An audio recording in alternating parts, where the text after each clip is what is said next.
Hey everyone, this is Brian from the Tennis IQ podcast. Josh and I hope that you are enjoying the content and discussions that we put out week after week. If you'd like to support the podcast and help us to continue to produce quality episodes, please visit our Patreon page at patreon.com/tennisiqpodcast/membership. Currently, we have 3 tiers of support: the fan level at $3 per month, the supporter level at $7 per month, and the champion level at $20 per month. Benefits of joining the Tennis IQ podcast community include episode transcripts, participation in book club discussions, and access to monthly masterclasses with me and Josh. For more on these benefits of support, head on over to our Patreon page at patreon.com/tennisiqpodcast/membership. Thank you so much. And now, on to the show.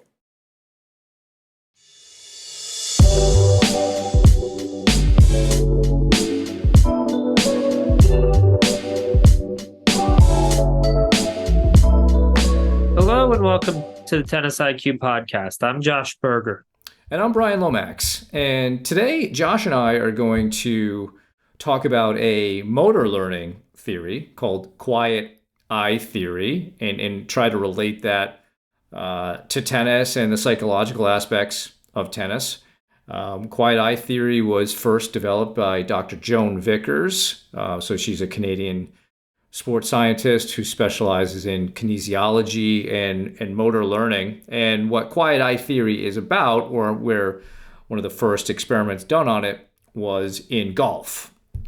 And the theory was that would golfers, say in a putting exercise, would golfers who watch the ball, the back of the ball, a little bit longer, have more accuracy, have better putting performance? And this was something that they noticed was a difference between expert golfers and more, maybe next level down or intermediate golfers. And by tracking their eye movements, they noticed that expert golfers tend to look at the back of the ball longer and also through the stroke. So once they've made contact with the ball, actually their head doesn't move to look at the ball quite yet. It remains fixed on that spot.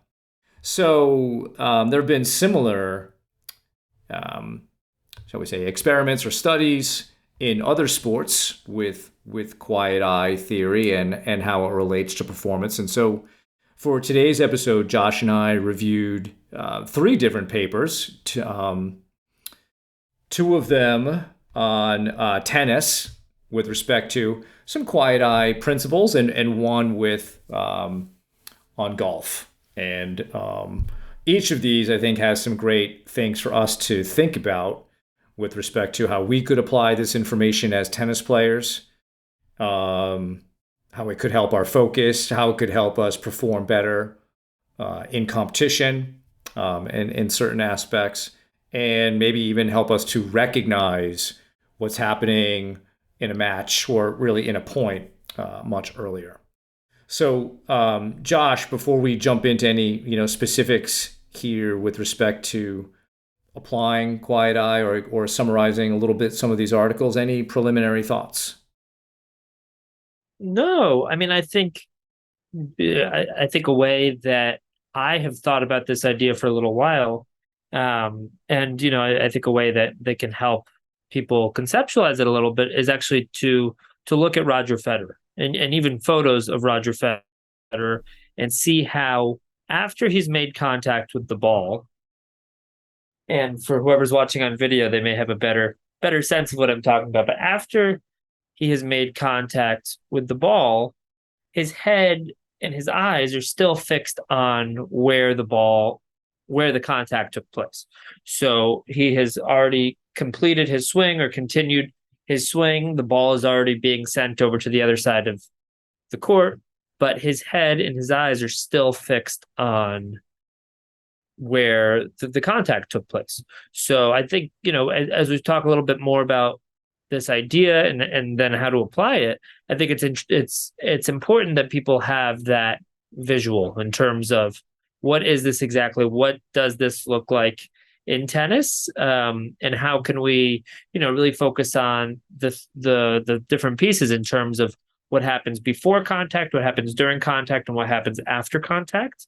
And, can somebody really get to the point where they're able to fix their gaze, so that they can, have utilize that quiet eye, by having their headset, beforehand, their head and their eyes set beforehand, keeping it through contact, and even, maintaining that focus past contact as well. And I think Federer is a great example. And, I think a lot of people can imagine him, that I've seen posters of him, where his head is still sort of fixed in that same area, or I think people can picture it.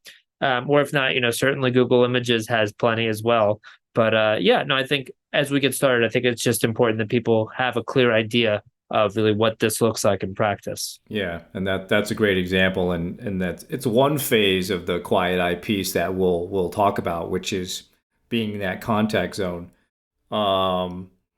Perhaps what we could do, Josh, is go through first the golf article, because it actually had some really interesting findings there that we can then apply to tennis, and then the other two articles. So in this particular study, there were essentially two groups that ability-wise, in terms of putting performance, were the same. And they tested them. They did a baseline to make sure that their relative ability levels were the same.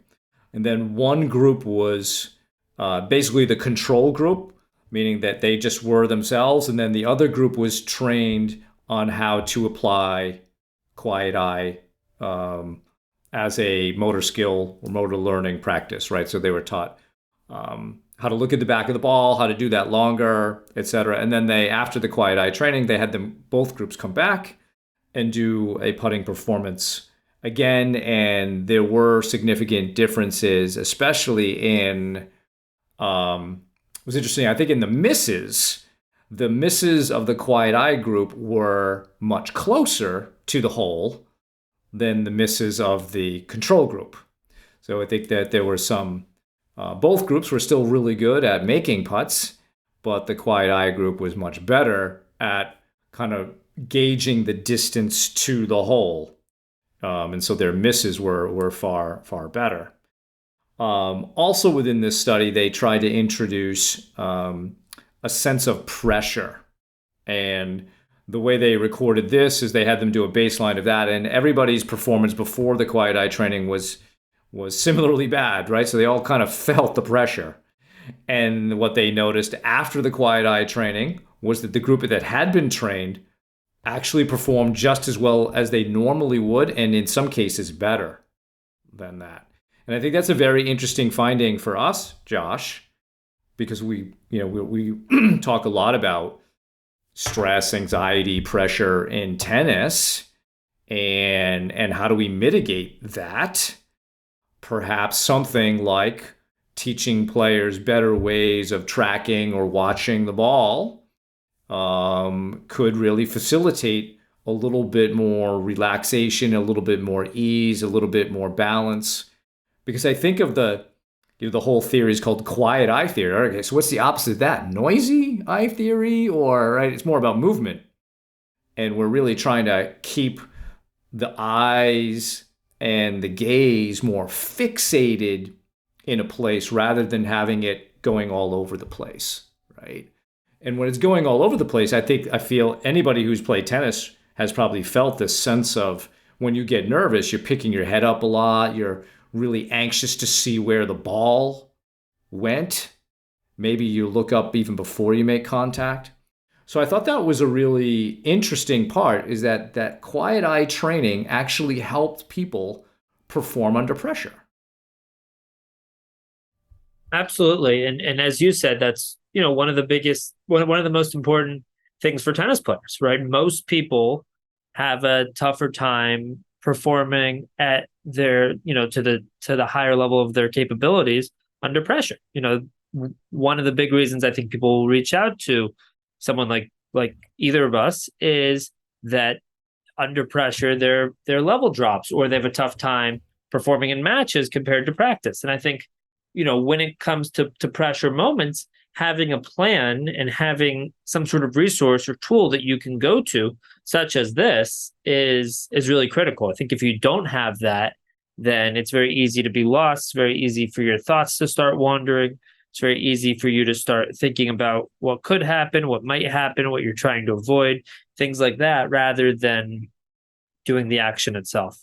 And I think what was interesting for me is really looking at how the quiet eye training took place, and they really laid out I have 5 points, and I can read them in terms of how they instructed golfers for putting to really adopt these methods. So the first one is to assume your stance and align the club so the gaze is on the back of the ball. Number two, after setting up over the ball, fix your gaze on the hole. Fixations toward the hole should be no more than 3 times. Number three, the final fixation should be a QE, quiet eye, on the back of the ball.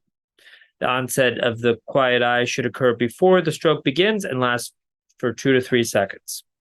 And then number 4 and 5 is no gaze should be directed to the club head during the backswing or foreswing. And number 5 is the quiet eye should remain on the green for 200 to 300 milliseconds after the club contacts the ball. But I think the parts 1 through 3 is most important in terms of setting your gaze on the back of the ball first, then fixing your gaze on the hole, and then back to the back of the ball, and holding it on the back of the ball for that, about 2 or 3 seconds.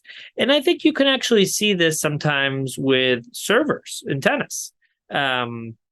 I can think about Federer as an example, but I can think of a number of ATP, WTA players, and really imagining their serve routine. And what it often will look like is a player is, bouncing the ball, getting ready to serve, and they're focusing on the ball, or they're focusing on, what is closest to them. And then they look up toward their opponent, make sure they're ready, maybe check their positioning, and then it's back to themselves, and then looking up towards the ball to make contact with the ball for their serve. So I think, you can take these same instructions and really apply them to whatever you're doing, whether it's a serve, whether it's a return. One of the other articles that we looked at was about returners, and what made it different is with this golf study, there was an intervention. So the intervention was them teaching this quiet eye technique to golfers on putting. For tennis, for the 2 articles we looked at with tennis, there wasn't an intervention. They were more analyzing, one they were analyzing professional players, and one they were looking at some of the differences between higher level players from a Division I collegiate team, and then lower level players from that same Division I's club team. So really analyzing and looking at some of the differences between those players in terms of their eye gaze and that sort of thing. But I think, that as we think about the applications of tennis, that you can really, use this as a starting point in terms of, especially that final piece, in terms of really fixing your gaze on the ball and on, and on the ball, and then trying to keep it there, which, and something like putting, where the ball is obviously still, it's probably most comparable to serving, because it is a little bit more controllable, and you're not responding to the opponent's last shot like you are in every other shot in tennis. Yeah, and the part about the intervention, Josh, where they have you look at the hole, and then there's a caution no more than 3 times. Because I think, anybody who's watched golf or plays golf, there may be times where you have a putt and you tend to look at the hole and the ball, and at the hole and the ball, and you do it a number of times. And if you're doing it, say, more than 3 times, what does that say about your level of tension or pressure or anxiety in that moment, right? You're probably going to have a difficult time than maintaining a quiet eye on the back of the ball if you keep checking. In tennis, I don't know that we necessarily do that so much, like where we're picking our head up and looking at where we want to serve and then do it again and then do it again. But because I think sometimes when we do that, we might be giving away where we're looking. And a seasoned player might see where you're looking on that. But the part about having a quiet eye during the serve, I think, is very interesting, because I've tried this myself, and I've worked with some players on the court. Is to in the service motion when the ball has been tossed, I've asked players to really look at the bottom of the ball for a longer period of time. What often happens with tennis players is they'll toss the ball up and then they may bring their head down, in anticipation of trying to pick up the ball where it's going, rather than and so when you bring your head down, obviously some things can break down in the service motion. So one way to avoid that is to stare or look at the bottom of the ball longer through the contact. That keeps everything up. And you generally will have better, ball striking quality in that regard. So that's the closest thing we have to a putt. The ball is actually still moving, but hopefully if you get really good at a consistent toss, you can expect it to be in the same place most of the time. And so looking at the bottom of the ball can be very helpful in that regard. The thing I like about the serve return study, Josh, like you said, it was more of an analysis of the difference between those groups. And the main difference was interesting because, and this will relate, I think, also back to the last article on gaze control, is that many of us are taught to watch the ball, to track the ball all the way from the opponent's side to your racket, and in some way, that's not necessarily exactly what we want or need to do. Especially if we think about the higher level where the ball is moving so fast, it's nearly impossible to track 125, 140 mile an hour serve from the contact point all the way to your racket. The human eye and brain are not able to process that whole thing. And so this study bore that out, as well as the other article on really ground strokes and more focused on Federer and Nadal. And so what's the difference? What was different, say, about the elite players than the club players? And so we saw that with the elite players, they actually recognized and saw the ball earlier in its ball flight than the club players. And so what does that do? That gives them the ability to recognize where it's going to go, and they can begin to move in that direction. The same has been noticed in Major League Baseball, that good hitters, they're not seeing the ball all the way from the pitcher's hand to the bat. They see that beginning piece of the pitch, and because they're experienced and they have, their mind has these essentially good prediction models, they can predict fairly well where that ball is going to end up. Because the decision to swing in baseball has to occur very, very early in that process. So there's no way they're being able to track and then decide. They're making that decision very, very early. And if you think about it in tennis, if you really begin to tune into the ball, say off the server's racket or from their ground strokes sooner, you can actually move sooner to that spot. And so I thought that was a really interesting finding from that. And I think that gives us, certain things that we can work on, Josh, while we're playing, while we're returning. Definitely. No, and I think,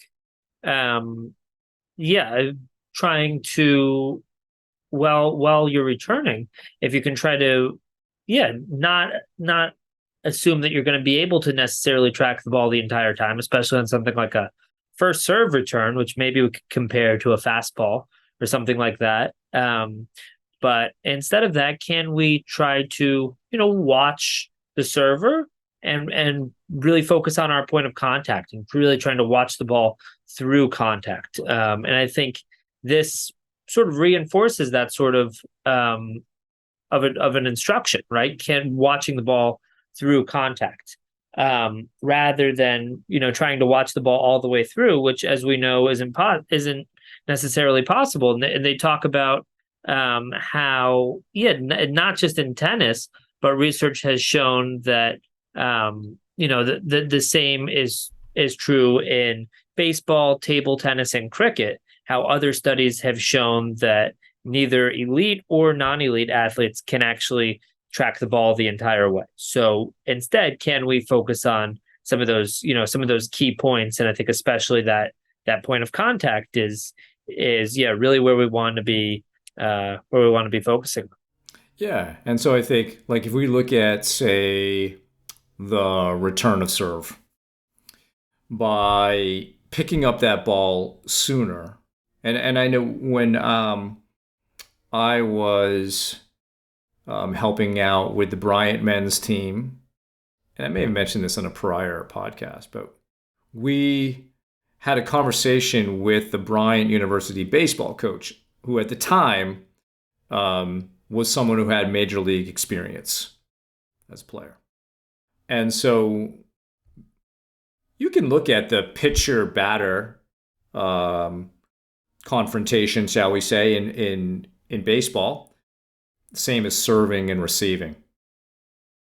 And so what we were very curious about was, what is a routine that a Major League Baseball hitter would go through, especially with their eyes? We wanted to understand that. And so he used terminology of soft focus and hard focus. So we can maybe look at that as almost like maybe scanning for information and then maybe zooming in on something. That's some information that I know both Josh and I have read a book by Jackie Reardon called Mindset, and those are some terms that she uses which I think are really good. And so what he was saying was that when a Major League Baseball hitter steps into the batter's box, they may gaze at something like their bat first and just have a soft gaze on that. They may also look out at the pitcher and really have a soft gaze. They kind of maybe take in their body language. They may take in other aspects of what they're doing. But as the pitcher begins to go into their motion and the arm comes up and the hand becomes visible, then the batter gets a hard focus on the ball. And it's in that moment, right? And that's what in the article we've read on the tennis serves, they called it the quiet eye onset, right? That happens sooner at the elite level. So these Major League Baseball hitters are seeing it right out of the pitcher's hand as well as they can. And it's in those first few moments that, based on their own prediction models, they're able to decide what to do next, right? And so what do we do with this in tennis? So we're really trying to do the same thing, that once the ball is tossed and it's made contact, we want to pick up that ball as soon as we can. And so we had the guys on the Bryant University team try this out because we wanted to improve essentially the quality of our returns as well as the execution percentage of the returns. And after just a few minutes of practice, guys were really getting the hang of this. They were picking up the ball very well. They were actually moving. Even what we noticed is that when a serve went in the net, the returner had already moved. Basically, at the same time the ball hit the net. Where previously that may have happened or may not have happened. Players may not have moved until it crossed the net. So what are we doing here? We're picking that ball up sooner, which helps make us faster, actually. We're moving there. We can be more balanced.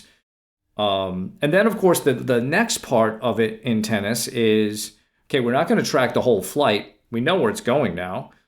And based on your experience, you can probably begin to shift your gaze to the contact zone, the impact point. And this is where maybe you mentioned this earlier, Josh. I think maybe before we began recording, maybe that's where a bounce hit could come in. Or watching, I like watching the spin of the ball, but I also like knowing like what my contact zone is or what my impact point is. And so we're not looking the entire way. We can just shift our gaze to that impact point and then keep it there throughout. So we're kind of going from a scanning for information, zooming in on the ball, then coming to a different place, the impact zone, the impact point, and then keeping our head there and seeing maybe the spin of the ball, or doing bounce hit or something like that.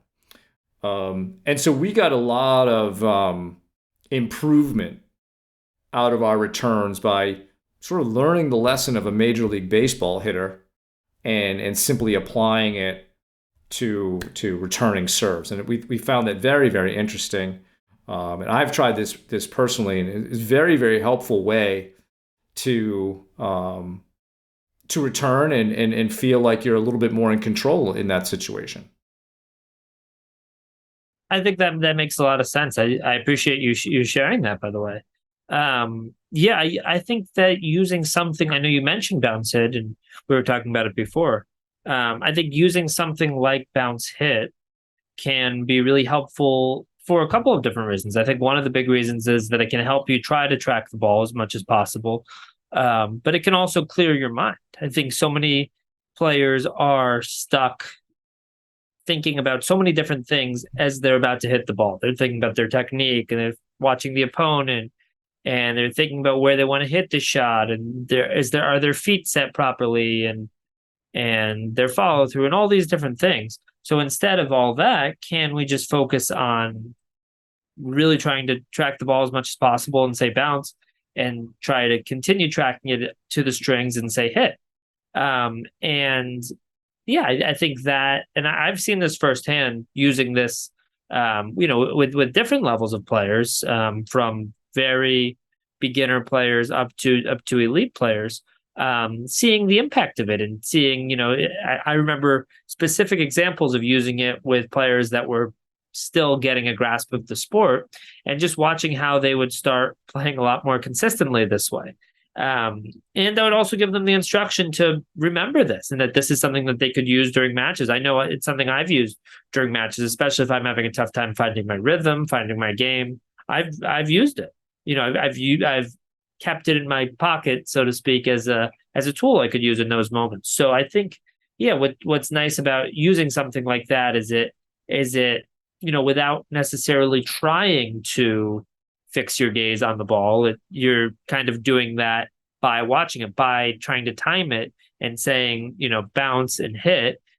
By trying to really focus on the timing, it kind of forces you to watch and track the ball and to, hopefully fix your gaze through that point of contact. So I think that's something that people can absolutely use, on both on the practice court and during matches. I would suggest probably using something like this, or some of the other things we're talking about, using it first during practice. And I think that's really where you can see, hey, these are tools that can really help me, because first of all, I'm no longer thinking in the same way about all these other things I could be thinking of. And number two, I tend to make much better contact this way. I'm watching the ball, really before, during, and after that point of contact, in a much better way. And wow, what do you know? I make much better contact that way. Yeah. The last article was, as you mentioned earlier, Josh, a kind of an analysis of elite level performers and guys like Federer. Do you want to give us your impressions of that, or want to explain that article? Yeah, I mean, I would say that some of my impressions were that, yeah, I mean, essentially they were analyzing people like Federer, other elite professional players on their on how much they fix their gaze on the ball during these key moments. And I think, and I actually want to pull up this quote.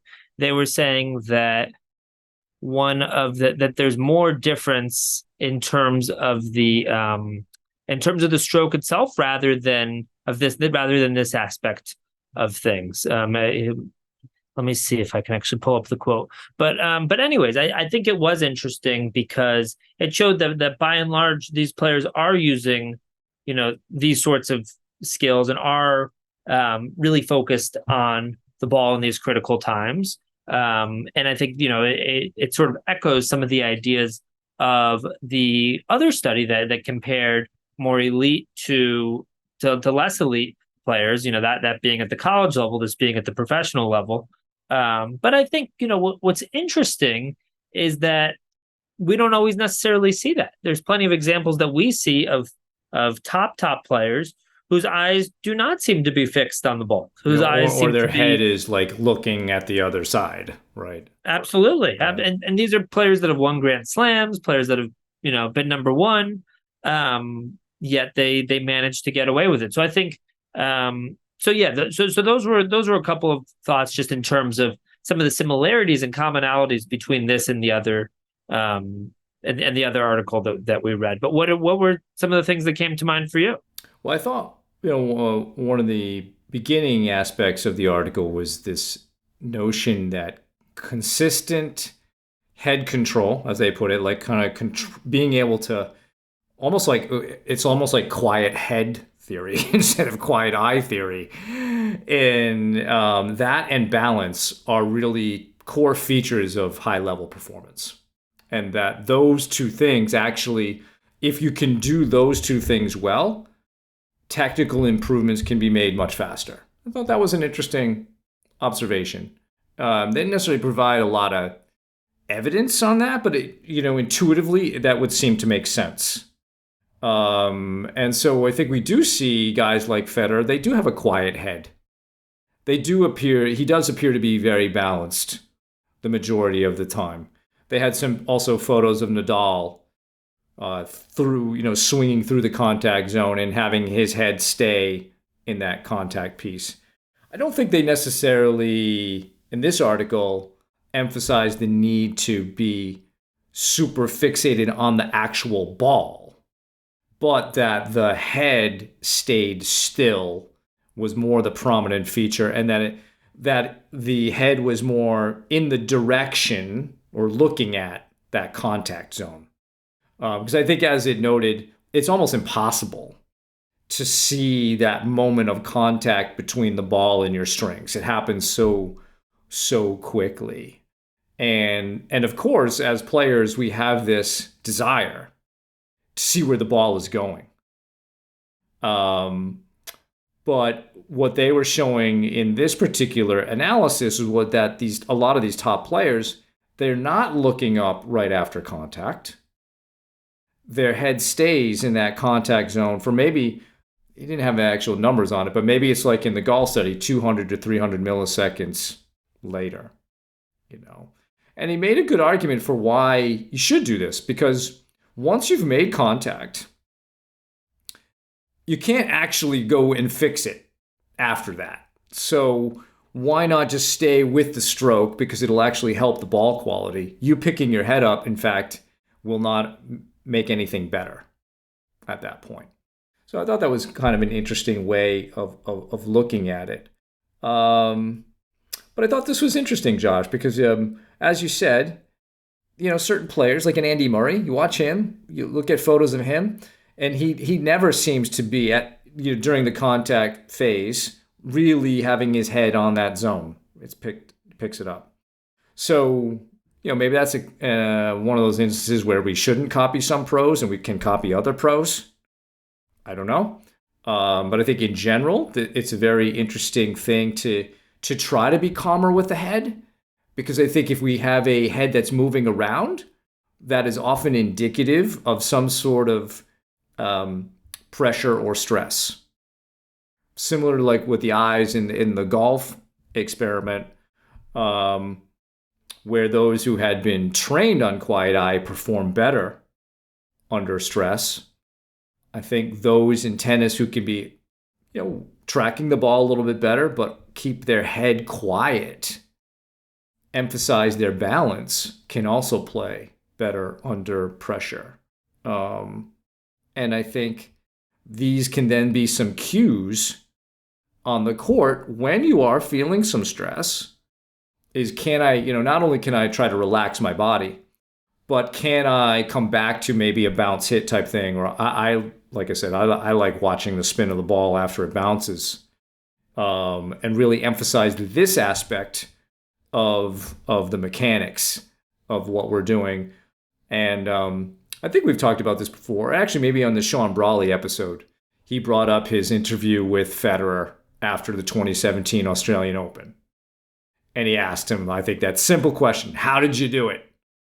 And the simple answer was that he exclusively focused on the ball. And, whatever that means, it means. But he just stayed focused on something very simple that allows you to block everything else out. And then that maybe helps you to relax here. So that was one thing that this article really made me think of, is that head control and maintaining your gaze in that contact zone is really, really important, not just to the physical piece, but also to the mental, emotional part of the performance. Definitely. And I think as it relates to the mental side of the game, we often talk about both the necessity of spending more time in the present moment and the difficulty of it. It's very easy as tennis players and as athletes and people, really, to think about things from the past and to focus on those things, maybe wish they were different, and to focus on the future as well and think about what if. And really what we're doing when we're making contact with the ball and also past that point of contact is almost a microcosm of that. Because in a certain way, if we, as we're hitting the ball and making contact with the ball and even through that point of contact, we want to stay focused on it and we want to really stay present in that moment. If our head is pulling up and where we can't fight that urge to look to the other side of the court to see where our shot is going, we're essentially jumping towards the future, where before the actual shot has completed, we're jumping towards the future. We're waiting to see what actually happened rather than really following through and finishing the shot itself. So I think that's another way to think about it as well. And I think, I think when people play next, the next time you're on the court, try to notice this. Try to notice how often are you really able to fix your gaze on the ball. I think being aware of that and then trying to implement some of these tools in your own game is key. But I think it all really starts with awareness, being aware of where you're at in terms of the skill currently. And then once you're aware of it, once you can start to notice what are the moments, is it under pressure? Is it other moments where maybe you use this less and maybe you start, rather than watching the ball and watching it to your point of contact, maybe your attention is elsewhere. You're looking towards the other side of the court. Once you're aware of that, then you can pinpoint what are the moments where you want to really try to start implementing this. But it's a process. For sure. And I think whenever we're working on our games, whether that be physical or mental, emotional, we want to try to look at this as, of course, a process of improvement. And a process of improvement requires the willingness to experiment and experience. And this is a really easy thing to do, to try. And mini tennis, as I think I've said in a lot of different things we've asked you to try, is a great place to do it because the ball isn't moving so fast. Tennis is not very complicated. And you can begin there. You can see the spin of the ball. You can easily do bounce hit. You can easily keep your head in the contact zone. Keep it there a little bit longer. See what you notice. One of the things that I like to do is similar to putting in golf. So, when a golfer is looking at a putt, what are they doing? They're trying to figure out the line from the ball to the hole. And of course, the different slopes and undulations of the green may affect that, right? So they're basically drawing a path. We can do the same in tennis, actually. Even though we're more dynamic, you can be looking at, let's say you're doing mini tennis and you've just kind of moved a little bit to your right and you'd like to hit the ball down the middle. Well, then just in your mind, draw a line from your racket, where that impact point, where you think it's going to be, to the middle of the court. And then you just try to hit the ball along that line. It's very similar to putting, right? and that can also be practiced there. So we're using, and that can also help you want to be fixated more on that contact zone, because you want to, in essence, hit the ball along your line, hit it along your path there. So I think a lot of this is just experiment, experience, and reflect on how it feels, and try to make it work for you. Whatever phrases are good for you in terms of reminders of watch the ball, impact point. I have one guy I work with. He liked to use the phrase "attack the contact point." I was like, I like that. That's like, all right, now we're not going to be passive, right? We're going to be attacking that ball. So for those people who maybe decelerate through shots, that might be a good thing to do, or accelerate through the contact, something like that. So you can start designing your own self-talk cues to get you through this. But I think this is really good and interesting information that can help everybody who's listening to improve their ball quality, maybe even improve their ability to make technical adjustments or improvements in their game, simply by learning how to keep their heads quiet, keep their eyes quiet, and then get even better at that. Who knows what else that could lead to in your game. Absolutely. Absolutely. And when you were bringing up the point of the line of your shot, or sort of the arc of the shot that you want, I think visualization can have an important role there. And I think you can visualize what you want that serve return to look like, what you want your serve to look like, or really any shot. But I think an important piece of that visualization, and we talk about how when we visualize, we want to be including different details to really make it feel more vivid and realistic, and really put yourself in that moment. And we can do that through our senses, do that through our emotions. And the ball has an important role to play there. So can you really visualize that ball coming towards you, and visualize yourself tracking that ball before, during, and after that point of contact? And I think, by doing that, and by not just doing it once, which I think sometimes people think of when it comes to visualization, but really practicing it and getting those repetitions in, and viewing it as mental rehearsal. By getting that rehearsal in over and over again, it makes it a lot easier to actually to do the action the way that you want to, when it's actually time to do it in a match and practice. But I think there's definitely a role to be played at home. I mean, people can, close their eyes, imagine a ball is coming towards their forehand, and the ball bounces, and you're watching it, you're tracking it, and you really try to, keep your head fixed, your eyes fixed on that point of contact. And that's something, again, you can practice from your couch, but also from the practice court, and also during a match. So I think there is a progression that can take place here as well. Not that there necessarily needs to, but I think there's different ways that this can be practiced, so that so that you're just getting more repetitions in and more practice of the same sort of action. Because it's sometimes, I don't think that it's the norm. I feel like most people are pulling their head up. Most people are not necessarily watching the ball.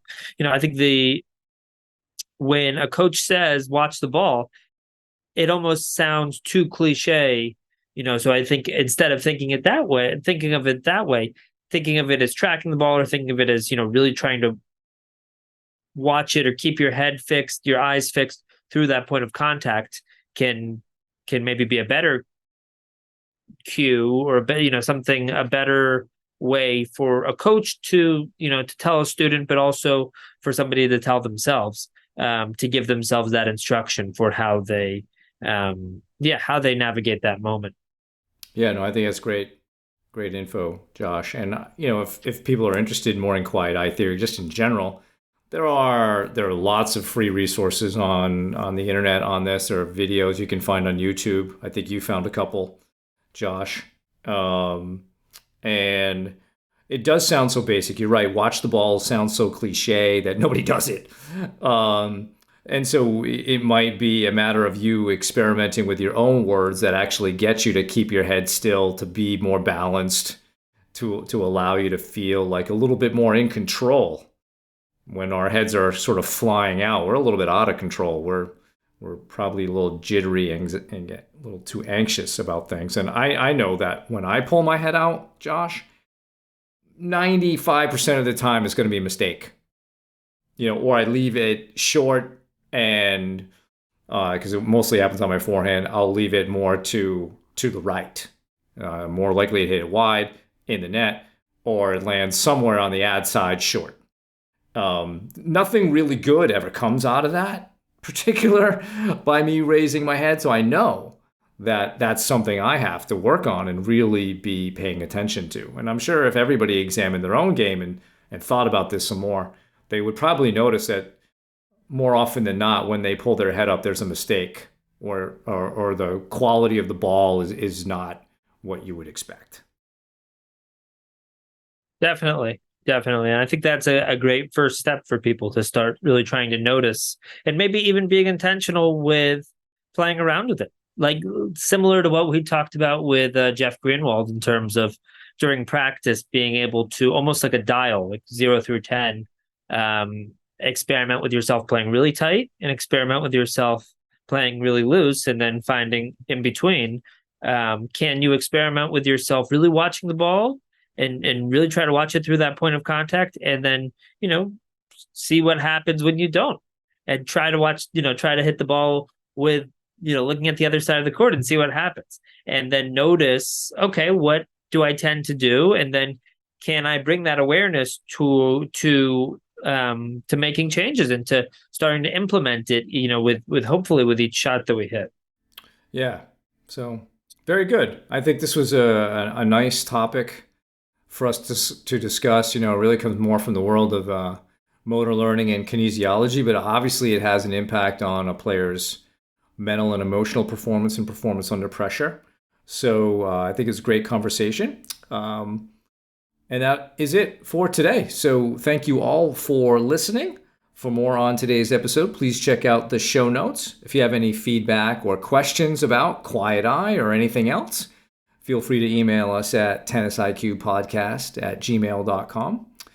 If you get an opportunity, please rate and review the podcast so others can find it.